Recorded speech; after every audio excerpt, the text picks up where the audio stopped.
Սիրելի հայրենակիցներ, խոսելով բնակարանային ծրագրի մասին, շատ կարևոր է խոսել 40+10-ի մասին։ Մինչ օրս այդ ծրագիրը թույլ էր տալիս արցախցիներին լուծել բնակվարձը։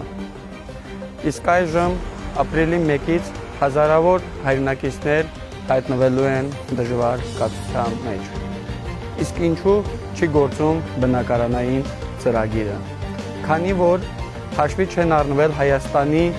շուկայում բնակարաններ ձեռք բերելու վիճակագրական տվյալները։ Հարյուրավոր քաղաքացիներ ստացել են սերտիֆիկատներ, բայց մինչ օրս չեն կարողանում օգտագործել այդ սերտիֆիկատները։ Արցախցիների բնակարանների ապահովման հարցը կարելի է լուծել պետության,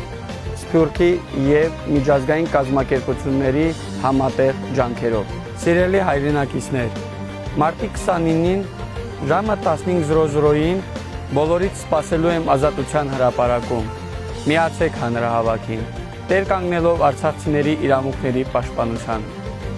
Մասնակցիր արցախցիների իրավունքների պաշտպանության հանրահավաքին մարտի 29-ին ժամը 15-ին Երևանի Ազատության հրապարակում։ Կազմակերպիչ Արցախցիների իրավունքների պաշտպանության խորհուրդ։